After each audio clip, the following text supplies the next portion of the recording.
TFA Fam, what is going on? Welcome into the wild card playoff rankings. It is Cody and Kev bringing the quarterbacks for tonight. We are running an NFL playoff fantasy challenge. Easiest way to get a hold of us, just look at that email down there. Shoot us an email. Let us know you're interested. We'll send you the link. We'll get you set up. It'll be as simple as that. We are giving away an autographed Miles Sanders jersey for whoever wins the playoff contest. Right now, I think we have like less than 10 people signed up. So your odds are pretty good if you want to join. Everything you need to know will be at the site. Like I said, it'll be on NFL.com. So without further ado, let's jump into the quarterback rankings for wild card weekend. Kev, pretty similar. I mean, through our top five, really. Then we have Drew Brees and Russ Wilson kind of flip-flop there at 6 and 7. And then after that, you have Mitchell Trubisky at 8, Phillip Rivers at 9, Baker Mayfield at 10, Johnny Wolf at 11, Alex Smith at 12, and then my bottom 8 is Baker, Rivers, Trubisky, and then we have the same bottom 2. Pretty straightforward here. Obviously, depending on how your playoff are set up, whether you can only use one guy once or however that's set up.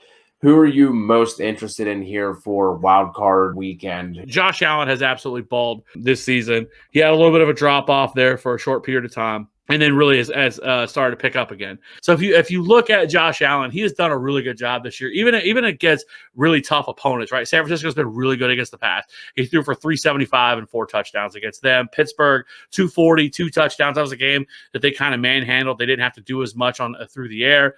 But, I mean, the guy's been a QB1 every single week outside of last week, which was week 17. And the only reason that happened is because they benched everybody at halftime, where he threw for 224 and 3 scores. Like, the dude has absolutely been on fire, really going all the way back. You have to go all the way back to, like, week 8, the last time that he hasn't really put up a really strong fantasy performance or has really been outside of, a really startable quarterback. So, Josh Allen, they're going against Indy. Now, I know some people are going to look at this and say, well, I don't know if I want to play Josh Allen or maybe they're scared away because of the matchup against the Colts. I know there's this a lot of people talking about the Colts, that they're one of the best defenses in here. Listen, they have been really bad against the pass over the last month of the season. They're actually, in terms of all the playoff teams, they have allowed the most passing yards over the last 4 weeks of the season among all the playoff teams that are left. They've allowed 330 passing yards, and this isn't like they've been playing like the best of the best offenses out here. I mean, they played the Raiders, they played the Texans, and then they played the Steelers, and then the Jaguars, over the last 4 weeks. So this is a defense that you can certainly throw the ball against. So I really would not be worried about that whatsoever. So I love Josh Allen this week, obviously, but that's breaking news or anything like that. Lamar Jackson is the next guy I have on my list. Listen, well, Lamar Jackson has kind of turned it around. He really disappointed earlier on in the season. This week, they're playing Tennessee. Tennessee's defense is absolutely trash. This is going to be probably one of the highest scoring games on the entire slate. So this is one that I think you're going to want some action on. He's not somebody that's going to go out and throw for 300 yards. In fact, he hasn't done it all year. He has not eclipsed that 300-yard marker. But he is somebody that has a very high upside in terms of his rushing ability. He's hit almost 100 yards in 3 of his last 5 games. Against Dallas, he had 94 rushing yards, 124 against Cleveland, 35 against Jacksonville, but that was one of his high water mark in terms of passing the ball, but then 80 against the Giants, 97 against Cincinnati last week. He has been a QB1 in 5 of his last 6 games, or 4 of his last 5 games, So Lamar Jackson is back. He is slinging the rock. He is running all over the place. This Tennessee-Baltimore game should be a lot of fun. Again, Ryan Tannehill on the other side. If they're going to have to throw the ball, they're going to have to keep up. I think this spells good thing for Ryan Tannehill. We'll talk about running backs later. But in terms of the quarterbacks, I like right. So this is why I want to get into some of the guys that I think that people may have some questions about. Big Ben. I could probably have Big Ben a little bit higher. I love him this week against Cleveland. Cleveland now is going to be without their head coach.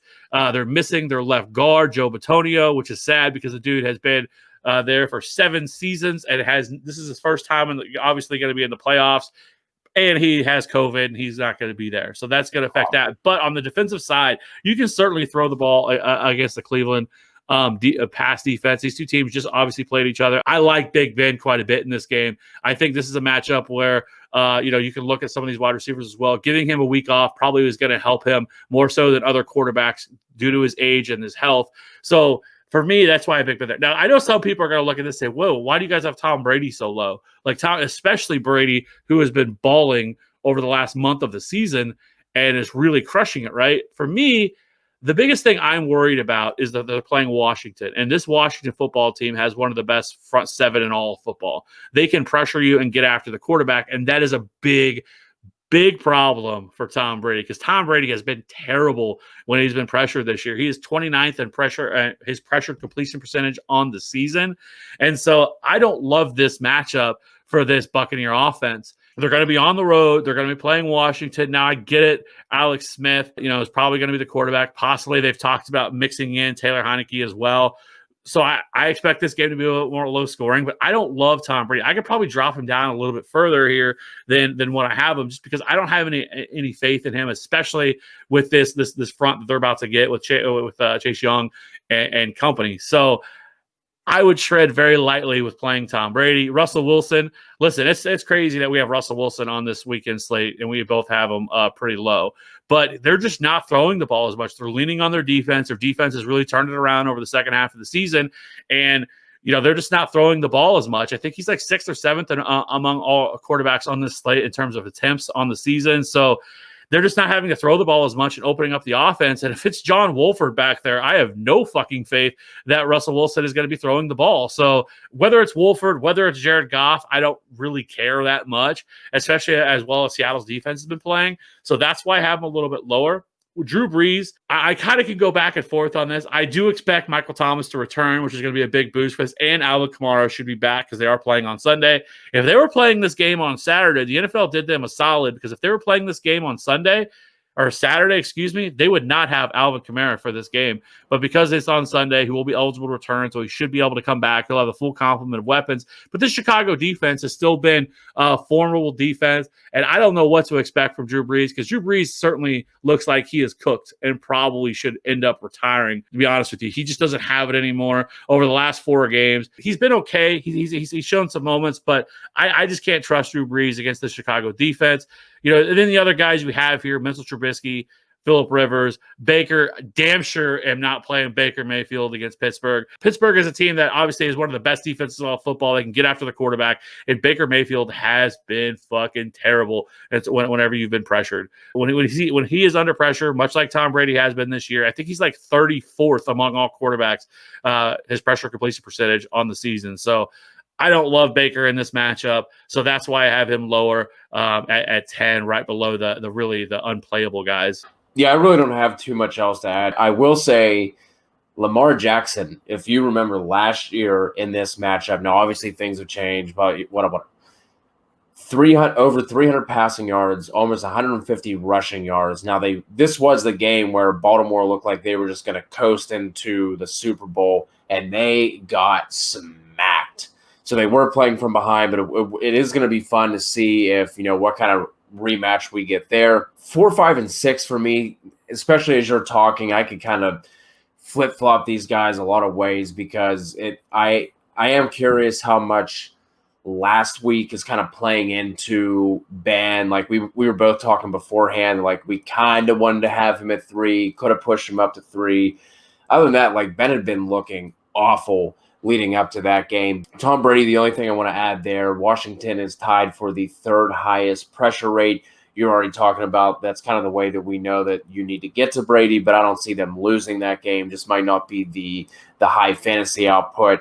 And other than that, there's really no reason to dip below this top 5 or 6. As you were talking, I was kind of thinking to myself, like, I probably want to move Drew Brees up.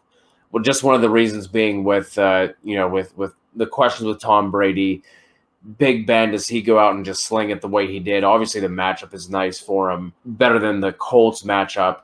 But again, that's just an offense that was faltering for the past several weeks leading up to the playoffs. Drew Brees going up against Chicago. Looks like they will be without Roquan Smith and possibly Jalen Johnson as well. That's obviously going to be huge for Huge misses for Chicago. Should make life a lot easier on Drew Brees. And we should be getting Michael Thomas back. So obviously it would be a huge boost to Drew Brees and the Saints. And it is really a shame that we're basically just throwing Russ Wilson off to the side, and then we have no interest in him. If you look at his numbers compared, like the first 7 weeks compared to what he's been doing, it is literally a travesty. It just doesn't make any sense. All the Russ Cook jokes. It really just is a shame. Real quick, if you're in a playoff league where you can only play a player once, and the next week you have to choose new players. Out of this list, I'll go first because we didn't really talk about this beforehand. The quarterback I think I would go with Tannehill for this week. I think Baltimore beats the Titans. And I think Tannehill, obviously, we both had him third. So that's kind of where I would lean if I was looking at a quarterback on this list, and that's the route that I was going to go. I think I would lean Tannehill that way, just to give yourself more options going forward for the next couple of weeks. Like I said, outside of that top 5 or 6 we had, I don't think there's really a need to drop down to those kind of guys. So Tannehill would be my choice. I don't know if you have any different thoughts. I don't mind him at all. I think Big Ben is certainly a direction you could go because next week they're going to be playing Buffalo. Maybe they get knocked out next week. Just the way you have to be looking at this is exactly like I said. It's try to forecast, kind of put yourself in a situation of okay, I think these teams are going to win, and this is how I have my bracket, or this is how I think things are going to play out, and kind of pick and choose from there. So if you can only use a guy once, then even going with a Josh Allen, right? Which is, because for next week, okay, I can use Pat Mahomes, I can use Aaron Rodgers, I could use Russell Wilson next week, I could use Drew Brees next week. You have all these other options for next week. So for this week, I think you could go Josh Allen, but I also think you definitely could go Lamar Jackson, because I don't think Lamar Jackson and the Ravens are going to make a deep playoff run, because I would like to save Josh Allen and Pat Mahomes if I could. Because I think that's the best shot of probably the AFC Championship game, Bills and Chiefs, and that game is going to go nuclear. I think just trying to think of that. That's where my head's at. That's what I'm thinking. Obviously, I'm a Chiefs fan, so people are going to be like, "Oh, you're just a biased Chiefs fan." They're the best team in the league. I don't know to tell you, but regardless of that, that's kind of the way that I would look at it. So I think guys like Lamar Jackson, like Josh Allen, are certainly in play. But like I said, are you getting that much different? And things could go a little bit different. So.